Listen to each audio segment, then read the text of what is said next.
when we speak about knowledge of real estate market in Dubai, the first name that comes to our mind is, of course, Michael Waters.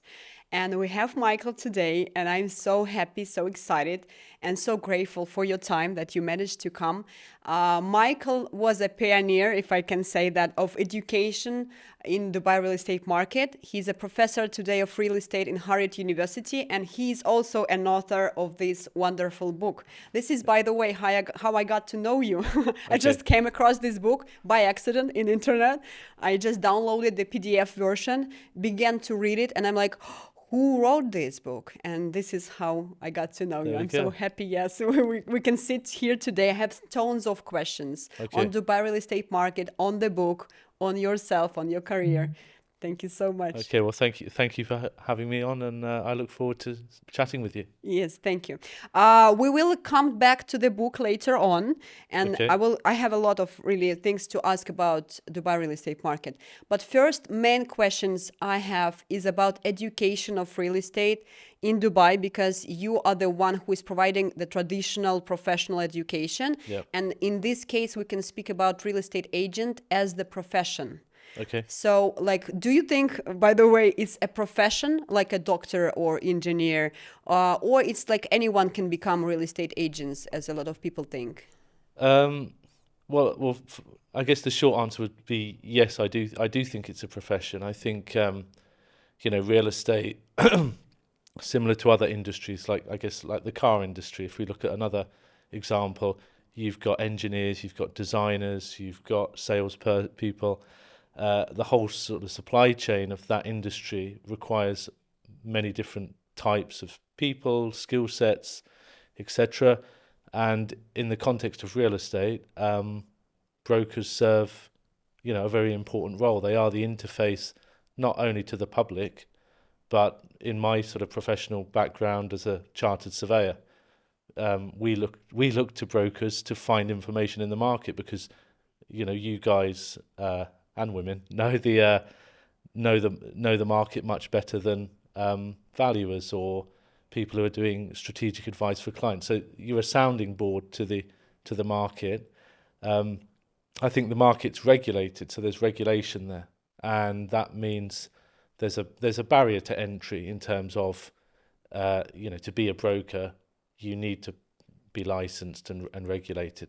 But of course, as you go through different industries, as you said, a doctor, where you're dealing with someone's health or doing surgery, has a much higher barrier to entry as a profession.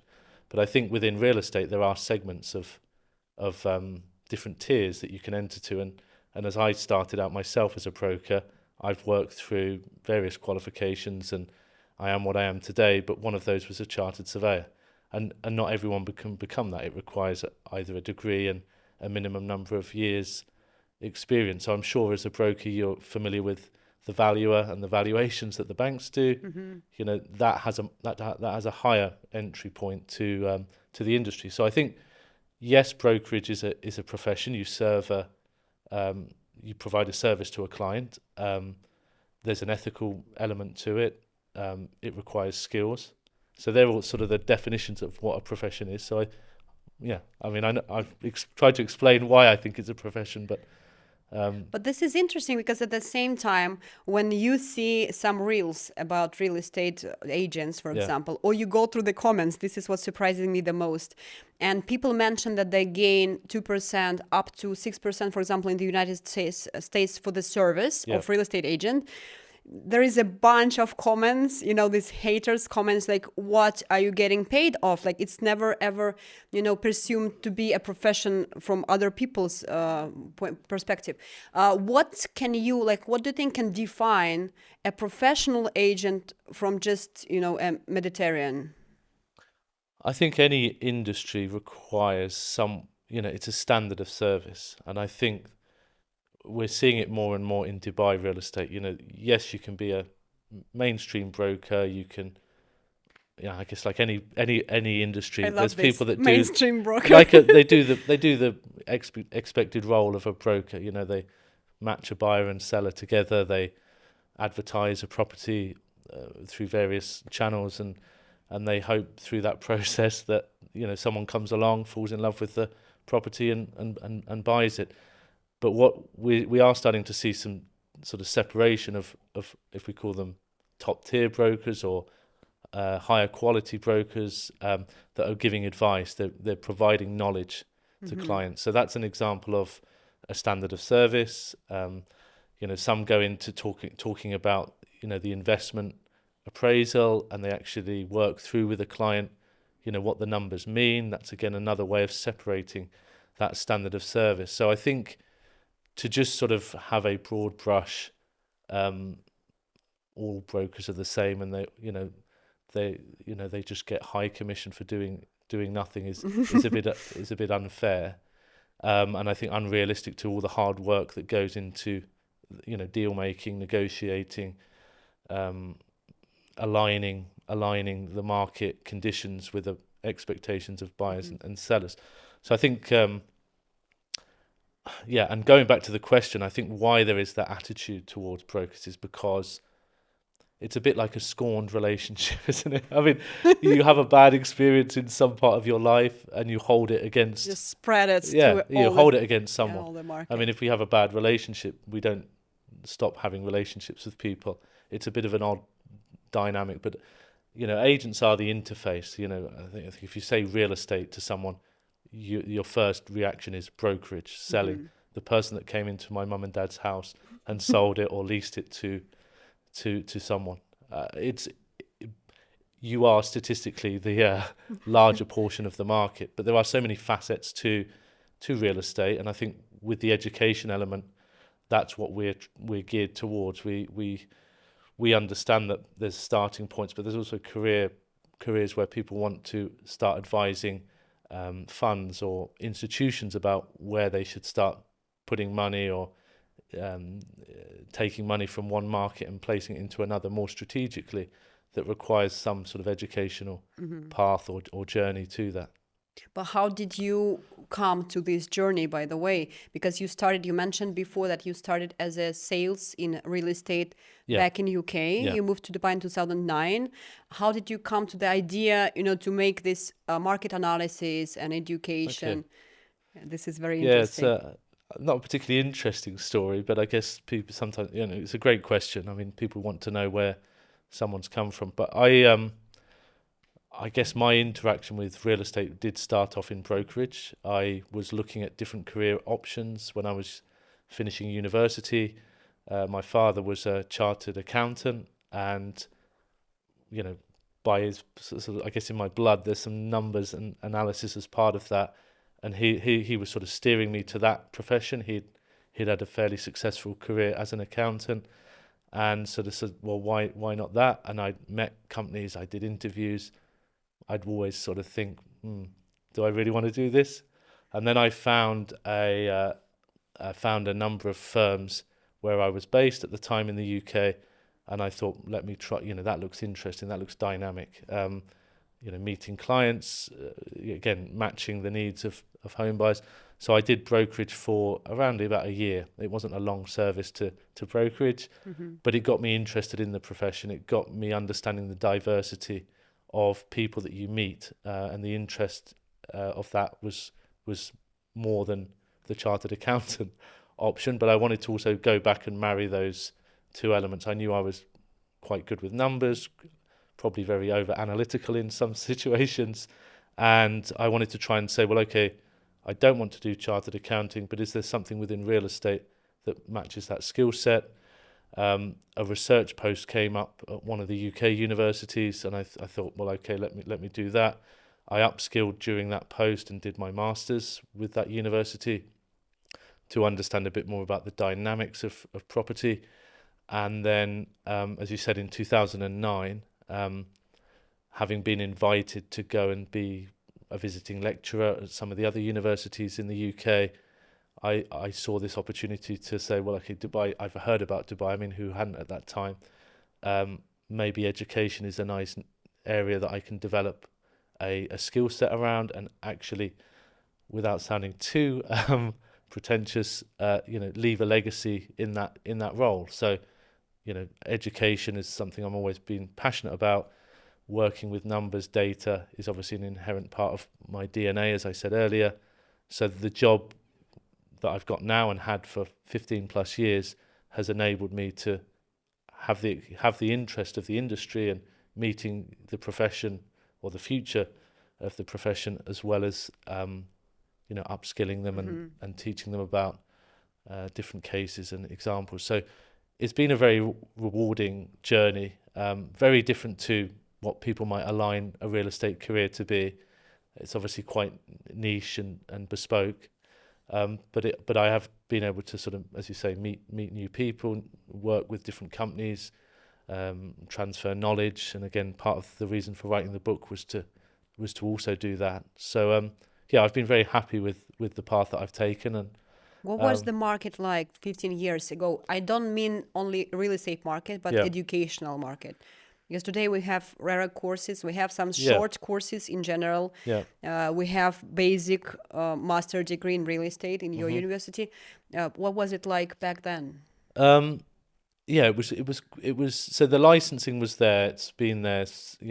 Well, it was here when I came to Dubai. But what we've seen now is an evolution more of sort of short courses, and there's a whole range of different short courses. So anything from a day to a week, where professionals can upskill. It's something that we're doing at the university as well through executive education, to try and appreciate that maybe education isn't just doing a bachelor's degree or a postgraduate degree, but people want to sort of turn that tap on and off as they go through different points of their career. So once you start managing a business, and if that business is real estate, I might want to do an MBA, or I might want to do some short courses about leadership, or I might want to look at data science and really understand what's going on with technology in real estate. So there's really quite a lot of options now across even what we offer at the university to engage with that demand. And that's where I think education is going. It's more,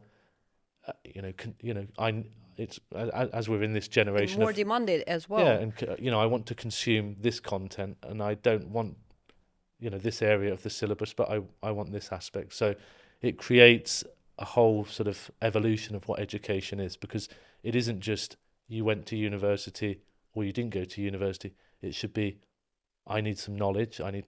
We all need knowledge. I don't know everything.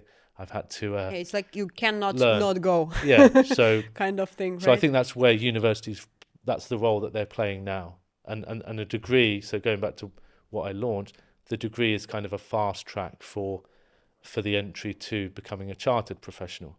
So if you didn't have the degree, it's a 10-year process. With the degree, it's degree plus 2 years. So it fast tracks that qualification route for people who have been fortunate enough to go to university, as well as identify where they want to start their career. But I think universities and education is more consumable now, and there's a range of short courses, degrees, doctorates even in real estate. Still, if we can compare, Yeah. if say some real estate agent or some person wants to become a real estate agent, Yeah. he has a choice to attend the university to get the master degree, spend like 2 years minimum 1 year, right? Minimum 1 year, yeah. Or up to 2 years to get this traditional knowledge, or to attend the courses. Of course, most of the people probably nowadays will choose the short courses, just to catch little things, the basics, and ready to go. Yeah. What would make someone choose the first way? Well, we have had brokers who've come to the university to do the master's program, and their motivations were, again, it's about standing out from the crowd. I want the Royal Institution of Chartered Surveyor qualification. Your degree offers me that. It also gives me an up-to-date technical knowledge and understanding of markets and how they operate. And I think more and more clients, particularly those coming from international markets, those when you're working with commercial real estate as an example, they will look for that validation, that accreditation of I'm a RICS, or that person I'm speaking to is an RICS professional.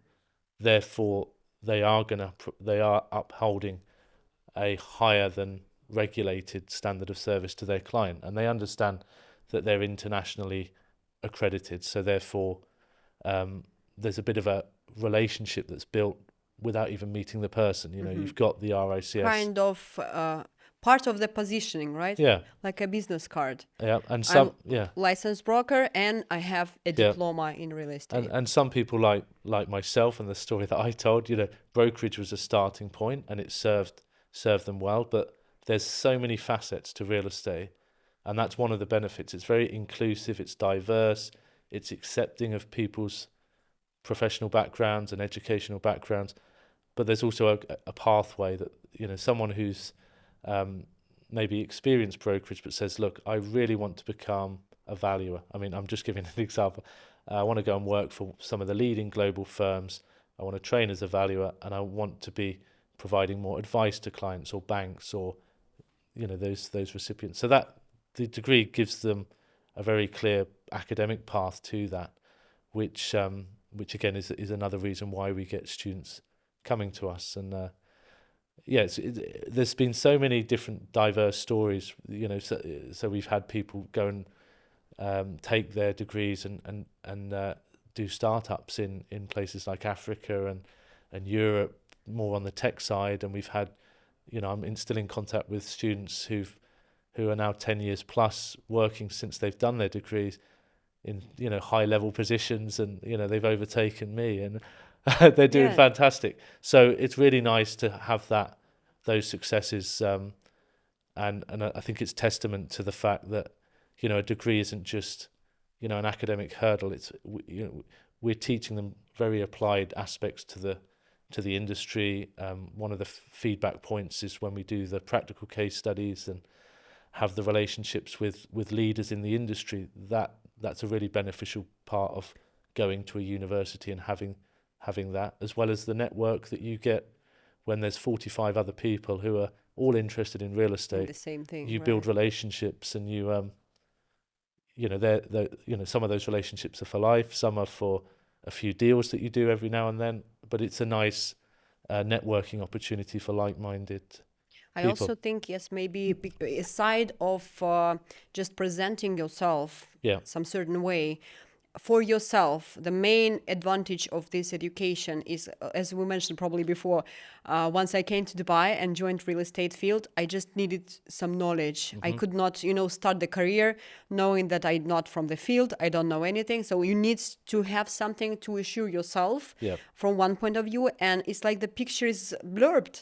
Yeah. You join the new field, and like it's all in the midst of something, and then it clears up, like once you understand how it's connected to some economic situation, for example, or to the crisis, what influences the market in general, in a bigger context, not just buy sell and this is the transaction prices, but some wider context. I think this is what's very important, just to be more confident for yourself. Exactly. You know what you are doing, kind of thing. Yeah. No, very good point. Agreed. Yeah. Speaking about the book, because I have a lot of interest in this one. Yes, it's called The Essential Guide to the Dubai Real Estate Market. Yep. I told you when I first came across this book and how I use it, the way I use it, it's like a Google Real Estate for me. I have some requests and some situation I come across, and I just go here as an encyclopedia and search for some certain piece of information. For example, after we spoke to Peter about Dubai, Expo City Dubai, I was wondering, like, what's the future of this area, how the prices go before any exhibition is held, like the big one, or after. And I just came to this book, I opened, I was, going through, and there is a whole like piece of information, very valuable, with the numbers, comparing to different countries. What was the prices before the exhibition, during the exhibition, after, how it performs. And it works extremely well for me. For example, as I sell real estate, I can mention this to the client. I can understand myself, either I'm going to invest in this area or not. So this is very important. But since the book has a lot of information, I cannot just, scroll it down like a romantic story or something like that. Yeah. You can use it definitely as an encyclopedia. What stands behind this book? What is the story of this book? You mentioned about the idea, but how did you come to this? Well, I think, I'll try and keep it short, but I mean, generally meeting both students at the university, graduates who came over from other markets, working for firms, meeting brokers at networking events, and also speaking with people who always ask, what's the market? How do we analyse it?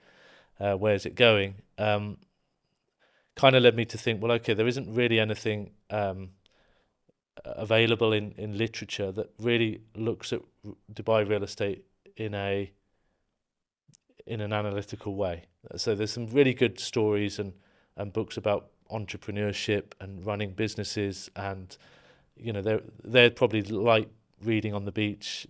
I've put this together just simply because at the time of writing, which sort of coincided with COVID, I don't know, gave me a bit of time to reflect on, okay, what can I be doing to take my career or give back, or however, I don't know which way you look at it, but we had a 20-year time series, 2022, 2002, since foreign ownership was permitted in Dubai. So there was a bit of curiosity about how has that market evolved. Do we see similar patterns to Dubai? Can we look at Dubai in the same way as other international markets? Can we apply the same analytical techniques to this market? If someone's buying, which portal should they look at? How could they use that information to become more informed about buying, and not just think that it's as I posted recently, some magic show that, abracadabra, you make money or you don't make money. So there's some science behind that. And again, that comes back from my the way my head's wired in terms of trying to seek that. And I thought, well, if I put these topics down in some sort of sequential order of where did Dubai develop, how did it become this hugely successful and interesting real estate market, to what's the level of activity, why are institutions not putting money into commercial property versus all the booming real estate that we see in the residential sector, why is there that gap? How do we actually appraise the property? So when people pick up a valuation report, do they even understand how those numbers are created? It's it's the science and techniques behind that, to sort of future trends, sustainability and the green agenda and climatic risk, and how is Dubai approaching sustainability and digitalization with smart cities. So I thought there's some interesting debates that are going on, and there's a little bit of looking back. There's more sort of thinking forward, and I thought, well, that hopefully, I kind of sort of said, well, if someone else wrote a book on this, I'd be quite interested in it. So that was my acid test of, I think I need to be that person to put that out in the market, given my sort of standing in the industry and what I do as a job. And I thought at that time, I'm going to do it because of the 20-year series. So I had particular people in mind that I thought would be more interested in the book than others. But since the book's come out, I get messages and they call it DMs these days, so where people have kind of said how useful it is. So I mean that means all the hard work and all the effort that goes into it, at least it's matched the expectation at the start, which I think is really important, and it's nice to receive those messages. Yeah. Can you please share some of these stories? For example, somebody read your book and something magical happened after, or somebody came up to you knowing that you are the author of this book. Yeah. I mean, there isn't any hugely sort of wild and exciting stories, but it has given me exposure to meet some of the sort of leaders of and general directors of DLD, and again offered them a copy of the book, and did a keynote last year at the opening of International Property Show in Dubai. So it's given me a bit of an exposure to new audiences. And as I say, those stakeholders who've said, it's been useful for my staff, or it's been useful for my buying decision. I was on the fence and I wasn't quite sure whether Dubai was the right investment. And your book kind of painted a bit of a rhetoric about why it makes some sense to have exposure to Dubai real estate. So there isn't sort of a single person I haven't yet met. Well, I not through the book, but I met King Charles at the university. Oh, wow. But it certainly wasn't through the book. It was just he came to visit the university. I didn't have any copies with me to pass to him, unfortunately. But yeah, so I think I haven't met anyone hugely famous aside from being in close proximity to King Charles last year. Oh, that is an amazing Yeah, one. no, that was But good. still, it's a piece of this chain, right? So because of the book, you became famous. I mean, you became famous in the field, and then you began to work with Heriot University, and that's how you met him. Well, I I think guess yeah, stepping it stones. still Yeah, but plays role. it was definitely down to the team at the university to organise that visit because that was linked in with COP28 and a lot of hard work went into that. But it was very nice to have him on our campus and see him. But as I say, look, a book is. I mean, I read good books, and I want to know who the author is, and you reach out to them, and when they spend some time having an engagement with you, even if it's just a short message to Right. ask what you're doing and how you found it useful, it means a lot that people take that time to do that. So I think from that perspective, it's been fulfilling, and obviously the students find it very useful with their studies. Yeah. And not only students, as we know. Well, everyone's a student, Yes, aren't yes, they? players of the market as Yeah. well. You've mentioned very, very interesting part about opening Dubai real estate market for foreign investors.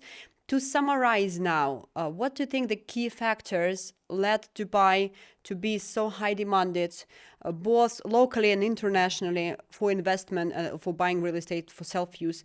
And is it possible to repeat this success? For example, we take any other country, like maybe even GCC countries like Bahrain, Oman. They do this, step Yeah. 1, 2, 3, and like they repeat the success. Or it's not really that possible. Well, I mean, it was one element of the early chapters of the book was how did Happen. Dubai become this global hub for real estate? And I think one particular area has been the sort of relentless branding that's been based around. So sort of if you look at the time series of major things, you've got flagship architecture. The types of buildings that are built here attract tourists to come and visit. You've got the establishment of Emirates Airlines, which is a big part of global mobility and attracting, getting people through the city and attracting that way. And, you look at many sports arenas and sponsorships, you can't, Emirates is there, as is some of the other major airlines now. And that is very influential in people's psychology when it comes to looking at places and place making, or at least saying let's go to Dubai, let's have that holiday and see what it's like. Great PR. Yeah, and then as I say, the buildings match that expectation. So we have some of the most interesting and architecturally, fascinating buildings. So there's a element there that talks about why is there so many tall buildings in Dubai, and what role does that play economically. So that that again attracts interest. And then you've got the governance of just having a long-term strategy. So the way the UAE is governed isn't we don't have an elected government.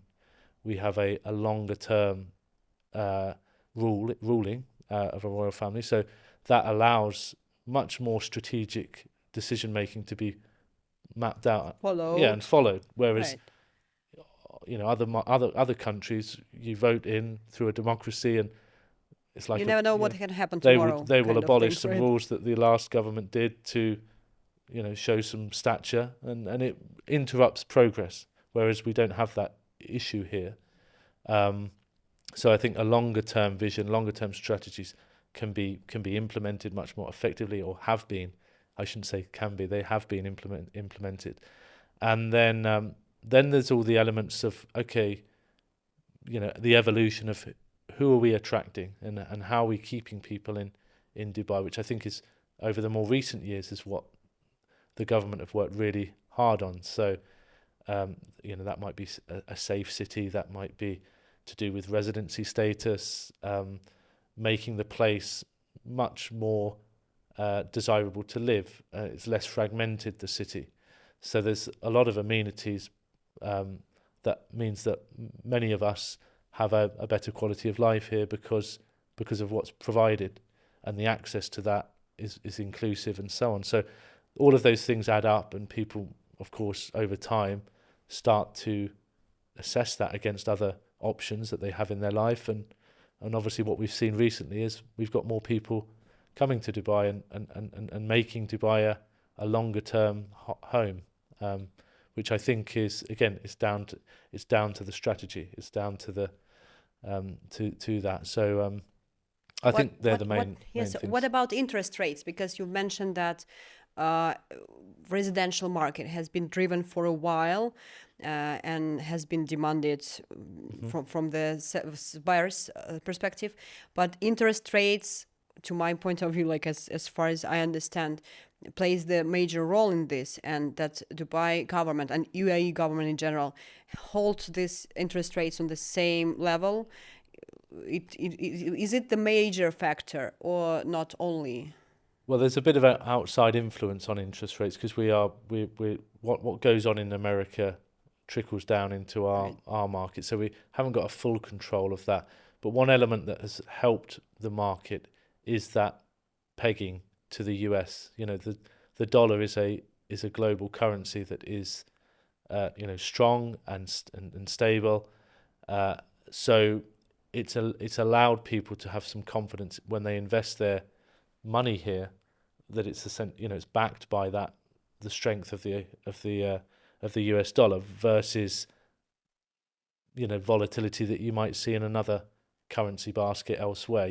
When you buy property, it's not just managing the actual physical asset, it's thinking when you buy at a certain point and you sell at a certain point, what's likely to happen with the economy as well as the currency in that market.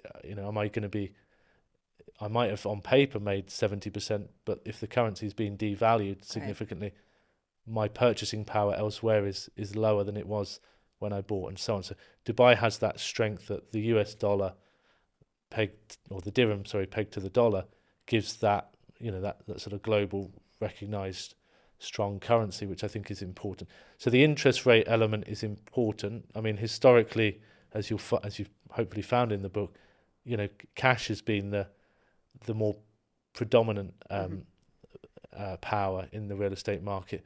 But I think as we evolve and we mature and the market maintains at these higher levels, we will have to start using, or people who want to buy real estate in Dubai will have to use leverage more. And that's an important part of the evolution of the market. I think bank financing and leverage is an important element to play. So I think longer term, people will be more willing and happy and considerate of using leverage. Whereas I think when the properties were lower value historically, then cash was preferred. You hold the asset, you avoid dealing with banks and having the liabilities that a mortgage puts on you. But with a longer term plan, certainly it makes a bit more sense to buy with a mortgage because it gives access and availability, and in good markets it means you get higher returns. So I think at the moment interest rates are coming down slightly. We don't quite know where they're going to go, but I think there's enough. They're not current market's not hugely expensive when it comes to interest rates, so there is some stability there. Banks could probably offer more diverse products. I think really capturing the end user.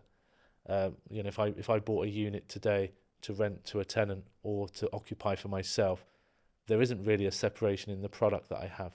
Right. Where in other markets, I would be seen as a much safer bet if I own and live in the property, and I'm rewarded by having a lower interest rate, or if I put more equity into the property above and beyond the 20%, I will be rewarded with a lower cost on my finance. So I think we need those sort of products to really carry more maturity and more evolution of the market. But yeah, interest rates do influence market behavior. It's not the major. But yeah, I think we kind of showing that at the moment in the current part of the cycle, it's not.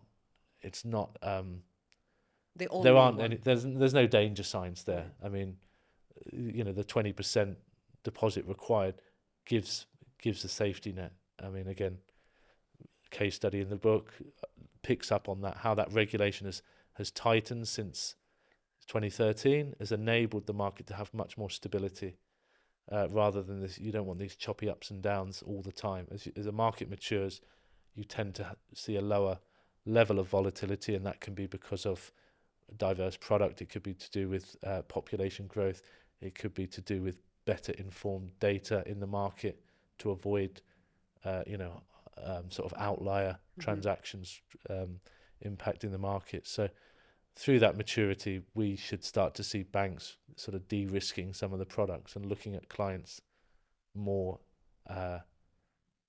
strategically in their the way they give loans, and money. Yes. What about payment plans offered by developers? Because it influenced a lot off-plan market as well, especially when you all can offer 1% per month payment. Yes. Yeah. What do you think, like the role of this model? Because this is pretty unusual for foreigners. They don't really have that in other countries. Was it like one of the driven factors that influenced the market as well for the last 2-3 years? Yeah, I mean there are markets that offer kind of similar things. You're basically becoming that development finance for the developers. So the advantage for the developer is they're not getting large loans from Large banks, expenses, yes. and the advantage for the purchaser or the off-plan buyer is that they're able to drip feed funds as those milestones are met, and that does offer people with the appetite to secure something. I guess now people are doing it more. Well, there's an investment aspect to it, isn't there? That the largest capital uplifts tend to happen during the construction phase rather than a ready property that is already in the market. But also you've got the end user who's saying, look, I think we really need to get a base somewhere, and these plans are quite affordable, or can be quite affordable for us to manage those, and with a sort of a 2 or 3 year time horizon, we can buy into that and know that there's something secured there. That's certainly something that people are doing. So it does help, but you've got to, obviously there's so many different variants of what different developers are offering, and don't just assume, oh, I'm buying off plan, therefore capital appreciation is going to happen and I'm going to be better off when the thing's finished, because we are in a late stage of the cycle. So if you're buying now, who knows? Crystal balls and all that. We don't know where the market conditions are going to be. So, but buying with some level of education and understanding the potential risks, and you are carrying that development risk off plan, and the legislation around that is being tightened and improved. But you are buying into that risk of development, and that's why you're being rewarded for the capital appreciation. There's no free lunch in real estate. Right. I know it's getting close to lunchtime, but there's no free lunch in real estate. So the reward, or the potential reward, is because you're buying into that development risk. Whereas if you're buying a ready property, you've got income from day one, but you accept, I'm not going to make the wild appreciation that I might do, but I've got a stable cash flow, and that says I'm more comfortable with that, for example, than doing an off plan. It's suited to two different mentalities when we come to invest. So I think they've been a strong part of Dubai's real estate, and they will continue to be. And I think they do offer. It is attractive for people who are keen to either secure their first home or investment property on that basis. So yeah. But they're my thoughts on it. I mean, it's, as I say, there's no free lunches, but the mentality and the desires of the investor or the end user are important to separate those two strategies. Yeah.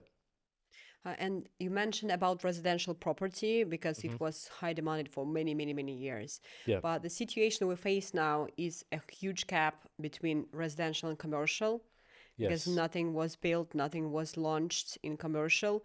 But people keep coming in, and the government makes everything to attract new businesses, bringing the headquarters or opening the branches of different businesses. And what we face today, that every single day, new company appears. Yeah. They go for, to search for the commercial property. There is nothing, or very, very lack of inventory. What do you think can happen next? Like, what is the next step to fix this? Because there is a gap between supply and demand at the moment that cannot be fixed Mm. very fast. But like, what decisions can probably be brought to the market? Yeah, I mean, I think I documented it in the book, residential. So the second chapter, if I'm not wrong, shouldn't be, should I have wrote it? But there's a separation of residential transactional volume and value, and compares that with commercial, and there's a big gap. And then I compare that to other large, well-known, established cities like London, New York, Singapore. So the level of flow and money invested in commercial, and I think I'm more focused on the office market rather than the other areas of commercial, has been quite light touch. Partly that's historically been because of the strata law that was introduced. That means that people are buying individual floors in an office, and in a tower, and you don't own the whole building. And institutions or institutional investors or funds, they want, for them to acquire that cash flow, they want the whole building and not an individual floor. So that created a bit of tension with attracting new development. So development kicks off when capital values are high, and to do that you need transactional volume and high values. So we haven't seen a huge amount of product that's satisfied that market. But one of the areas that I did document was, and I'm sure you're familiar with it, and everyone is, ICD Brookfield Place as an example. Very well thought out, planned, ticks all the sort of grade A institutional criteria. And even since writing the book, news that funds are looking to acquire. Yeah, but you cannot buy there. The No, funds you can can acquire. only funds. So Yeah, but like funds as would, the individual, you yeah, cannot just no, go and buy something for because it's yourself. the whole building. Mm-hmm. And then so they're the things that are attractive, and then you've got the tenants demand. But there is a lack of, you're right. But those kind of projects, I will expect them to start to be replicated. Developers will build A single-owned building. towers in strong office locations, and then look in a certain number of years, once it's leased up and good occupancy, to cash out of those and sell it to a fund who will then benefit from Divide. that long-term stable income. Often in commercial, fixed increases on the rent. So that matches the institutional requirements. So I think it is going to be part of the evolution. We will see more commercial, but there is currently a lack of. What do today? What should we do today? Maybe to transfer all the villas into commercial villas. I don't know, like maybe just to assume and Well, I to think think about this. around us at the university, so we're based in Knowledge Park, and one of the most well-established commercial spaces. The Visa building is new. I think Sweden next to that. They're kind of, so Tcom Investments obviously are the kind of master developer of those, but they're the kind of products that are really what the market needs, and we are seeing districts develop this kind of thing. I think we don't want to go back to sort of the more informal side of the market where it might be a conversion or it might be a single floor, although that satisfies small businesses and startups.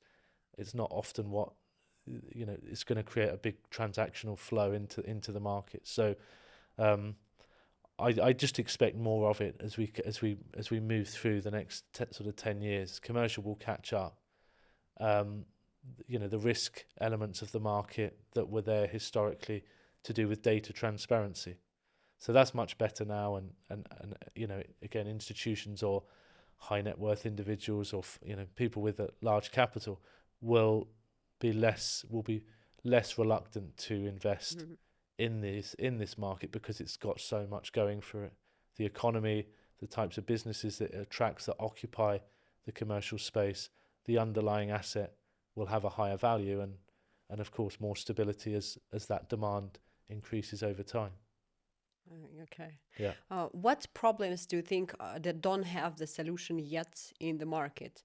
We have a lot of IT products, Okay. projects, everything seems to be there, but maybe you like feel something that has a lack of decision.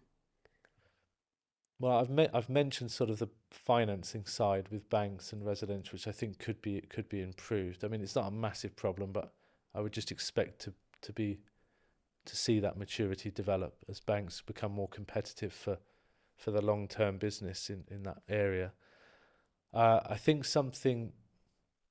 I mean, there's always talk of AI and digital trends. So I think Dubai's really trying to pioneer that space. You know, remove the barriers of, or not the barriers, but the you know the sticking points of a transaction, and make it more liquid as a real estate. You know, real estate make Dubai real estate a more liquid asset. And there's some real good, really strong examples of innovations around the way in which people can now invest, you know, through technology and buy small units of or small shares of Hmm. apartments or residential, and that's you know trickling into other business models as well. So we're in an industry here which moves so rapidly, and one of the one of the challenges of writing the book was you turn off your computer.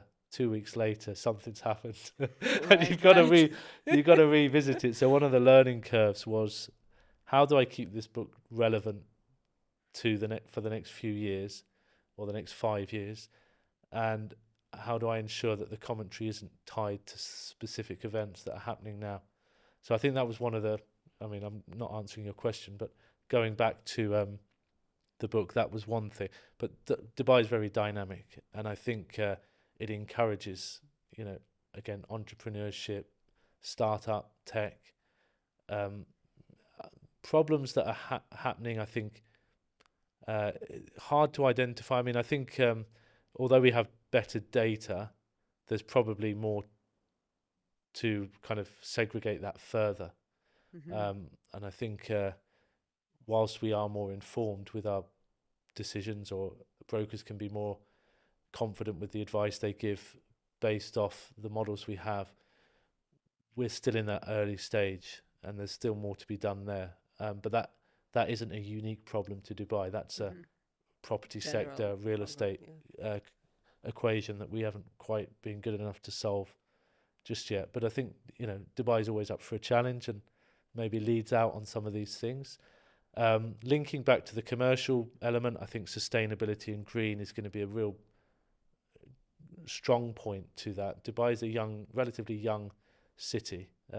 Its building stock is young, and I think has an opportunity to attract a lot more corporate occupancy through high sustainability credentials, and that will lead into these products becoming, again, more desirable as businesses and institutions have this sort of ESG and sustainability checklist. That means Hmm. we're not going to buy that. We don't want to touch these types of assets that don't match these high levels of sustainability or green. And I think Dubai has the opportunity to bring those funds To in, offer this, yeah, right? and develop that, and that will be good for the economy, that will be good for businesses, and that will create new industries, which I think, again, diversifying away is where the book all started. Okay. Yeah. Okay, I have a very, very serious question from investors' point of view. As we know, there is a lot of foreign investors, and according to the latest reports on the Dubai real estate market, Hmm. mainly if they invest worldwide, they choose Dubai in most of the cases. But for foreign investors, what are the main risks and main awards can Dubai bring? And if you choose this as the market and as part of your asset? Okay. Well, I put, I think, chapter 4. If again, I'm I trying to love reference this. my chapters. Chapter 4, I put between residential and commercial. I thought there's a missing commentary here, which is I took the view of an expat, but it doesn't. You don't have to live here. It can be a foreign investor. What characteristics of the Dubai market would mean that you should think about investing here as part of a global portfolio? What does Dubai offer? So if we look at kind of the positives first, I've mentioned the currency. So your investment is sort of US dollar denominated, backed, however which way you want to explain that. So that's good. So if you look over 10 and 20 years and you look at other currencies, and this is not to say that it will continue on a repetitive pattern, but it provides over that 20-year time series that I had to look at.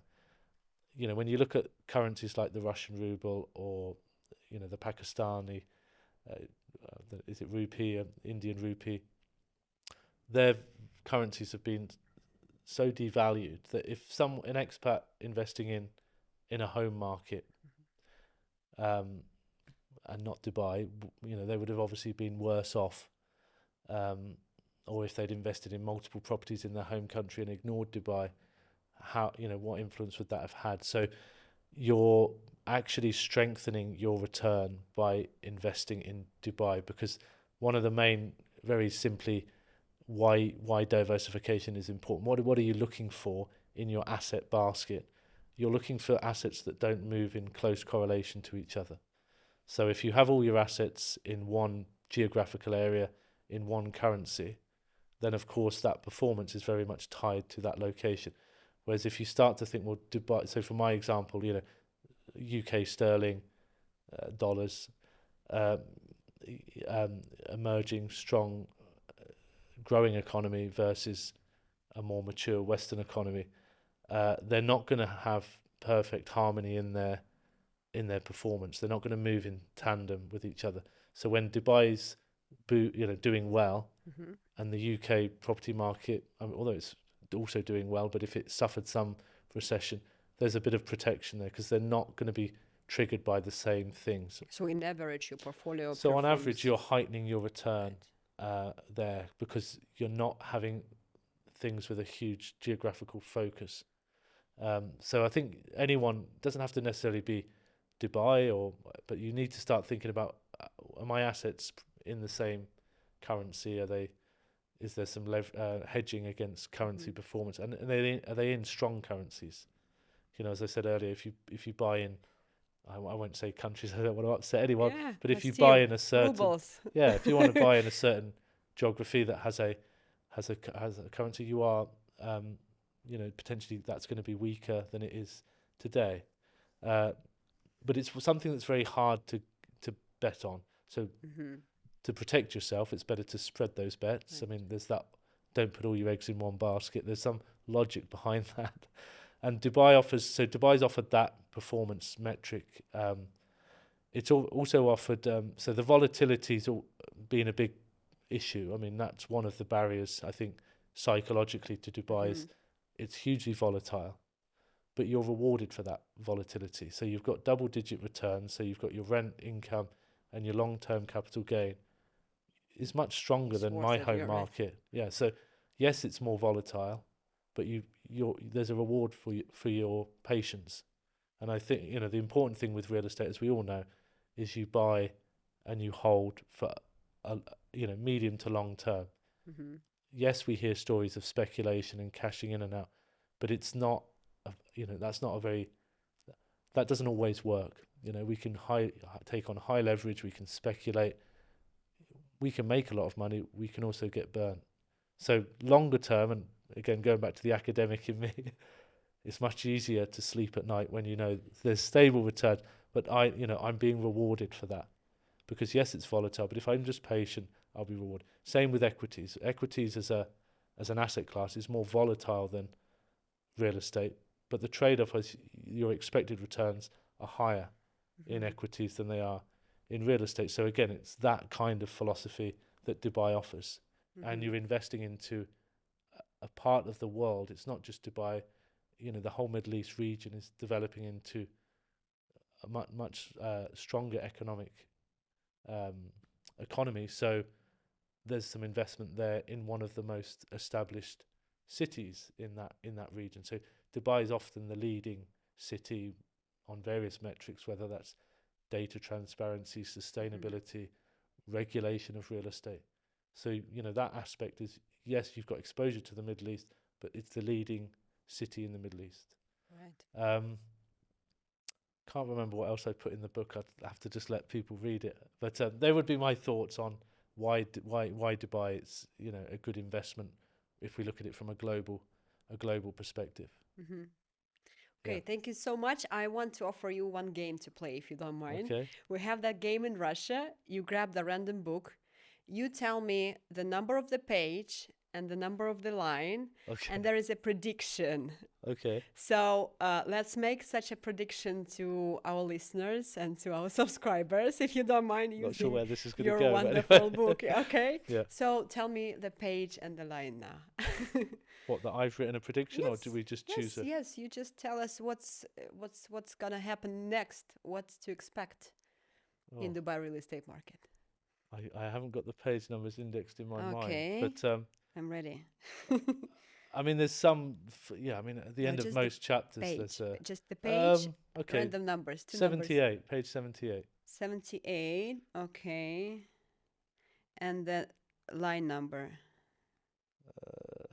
Oh wow, this is a nice one. Line number 10. Let's say that. Okay, 1, 2, 3, 4, 5, 6, 7, 8, 9, 10. Okay. So recent global studies suggest at least 20% of our portfolio should be allocated to real estate. There we go. Wow, I love that. Thank you so Yeah, much. there we go. Yeah, I hope everyone heard this one pretty well. Yeah. 20%. Okay. Thank you so much. Yes, it was Michael Waters, his wonderful book. If you want to get this book, please direct me. And you can always enter the Heriot University and get the professional education of real estate. Yeah, great. Thank you so much for coming today. Yeah, thank you for having me on. It's been nice chatting. Thank you.